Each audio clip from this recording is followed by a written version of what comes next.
The theater was buzzing long before the boy stepped onto the stage, but the noise slowly faded into an uneasy hush the moment he appeared under the bright lights. He was small for his age, thin, wearing clothes that looked borrowed rather than owned, slightly oversized, carefully cleaned, but worn thin by time. His shoes were scuffed, the kind that told stories without words. As he stood there, clutching the microphone with both hands, the massive America's Got Talent logo behind him seemed almost too heavy for someone so young. Simon Cowell leaned back in his chair, arms crossed, eyes sharp but skeptical.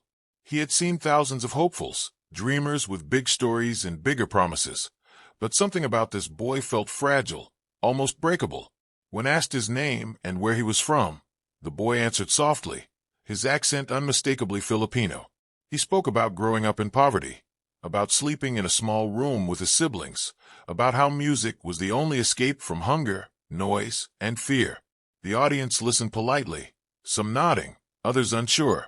Stories like these were not uncommon on the AGT stage.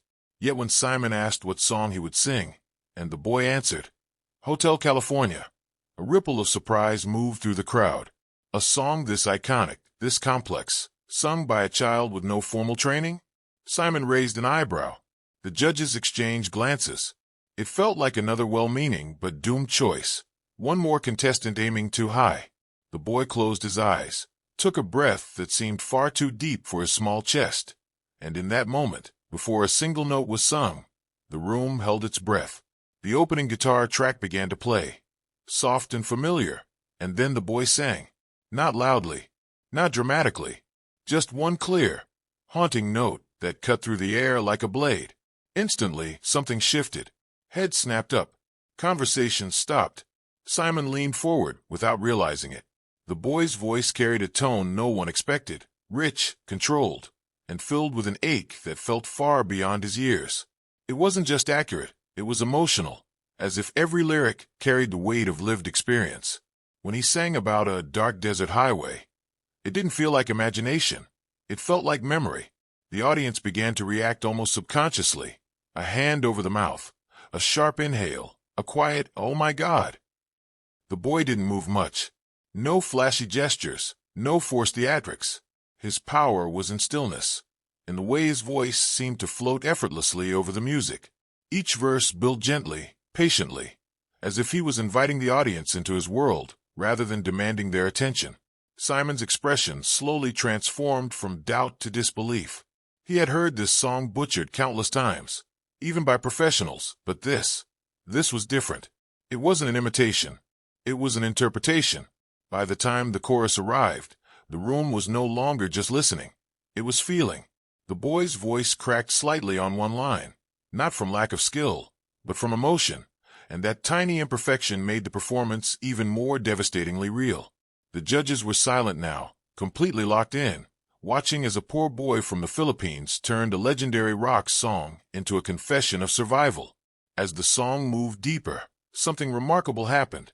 The audience began to forget where they were. This was no longer a talent show, no longer a competition. It felt like a moment frozen in time. People who had come for entertainment now sat with tears in their eyes, emotionally exposed by a voice that seemed to reach into their own struggles. The boy's control was astonishing, his transition smooth, his timing flawless, but it was the soul behind the notes that truly stunned everyone. When he reached the famous line, "You can check out anytime you like, but you can never leave," his voice dropped into a haunting whisper that sent chills across the room. Simon's jaw tightened. He blinked hard, as if grounding himself.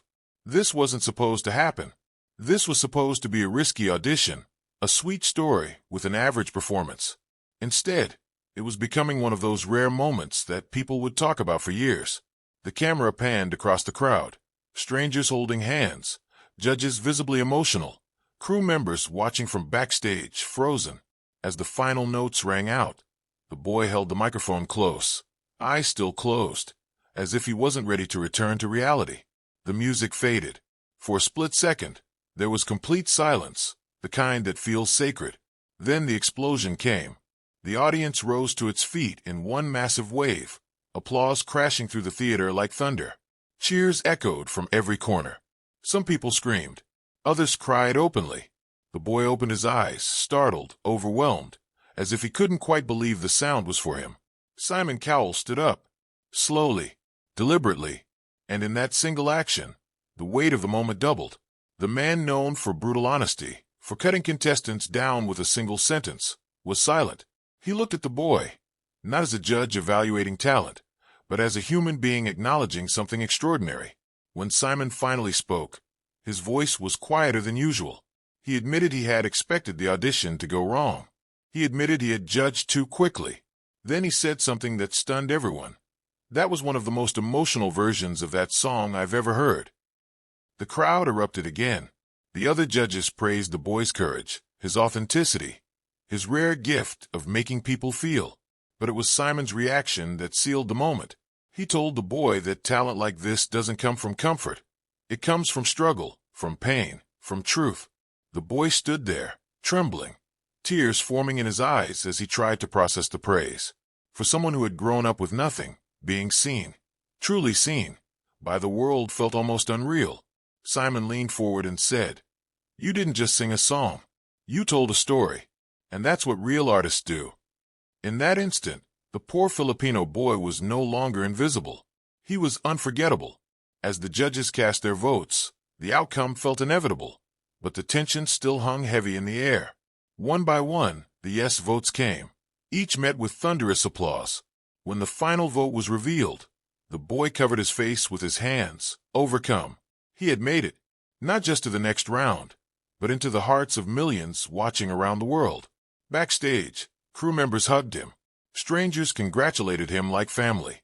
For the first time in his life, doors that had always been closed suddenly felt within reach. Cameras followed him as he spoke about wanting to help his family, about dreaming of a future where music could lift them out of poverty. His voice shook, not from fear this time, but from hope. Online, the performance exploded. Millions of views poured in within hours. Comments flooded social media, calling it legendary, life-changing, unforgettable. People shared their own stories of hardship, saying the boy's voice made them feel less alone. What began as a quiet audition became a global moment of connection, proving that greatness can come from the most unexpected places. Long after the lights dimmed and the applause faded, the memory of that performance lingered, not just as a viral clip, but as a reminder of why music matters. A poor Filipino boy walked onto a stage with nothing but a borrowed song and a fragile dream, and walked off having changed lives. Simon Cowell, a man who had seen it all, would later call it one of those auditions that remind you why the show exists. And for the boy, Hotel California would never again be just a song. It became the soundtrack of a turning point, the moment the world listened.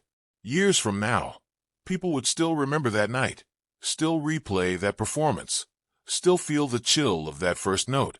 Because some voices don't just entertain. They stay with you.